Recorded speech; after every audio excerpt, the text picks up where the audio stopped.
बेटा यहाँ पे दो पैराबोलास दिए हैं। पहला parabola Y square equal to 4x है, दूसरा parabola X square equal to -32y है।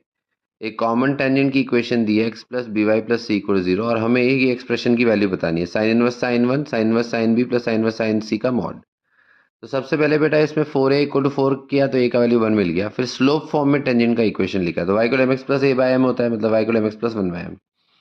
फिर ये टेंजेंट और दूसरे पैराबोला को साइमल्टेनियसली सॉल्व करते हैं, क्योंकि अब ये लाइन जो है दूसरे वर्टिकल पैराबोला के लिए भी टेंजेंट है, तो अगर साइमल्टेनियसली सॉल्व करेंगे तो उसका d 0 होगा बेटा।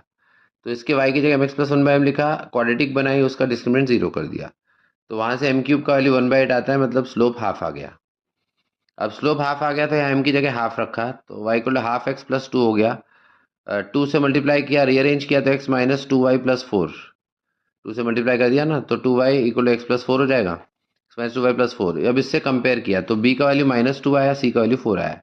अब ये इनवर्स ट्रिग्नोमेट्री वाली एक्सप्रेशन में b और c की वैल्यू डाल दी। अब साइन एक ऑड फंक्शन होता है बेटा, ऑड फंक्शन में माइनस बाहर आता है, तो ये माइनस बाहर आएगा। साइन इनवर्स भी ऑड है तो इसलिए माइनस पूरा बाहर आ जाएगा। साइन इनवर्स साइन वन, अब साइन इनवर्स का जो रेंज है वो -π/2 से π/2 के बीच में होता है, ये इसका ग्राफ है।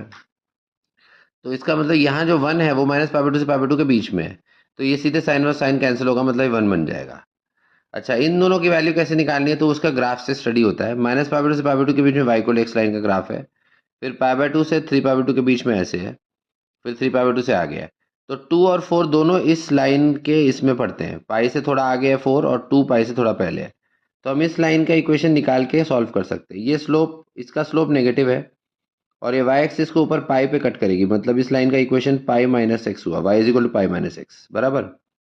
ये वाई एक्सिस को ऊपर कट करेगी तो सी पाई होगा, स्लोप -1 है।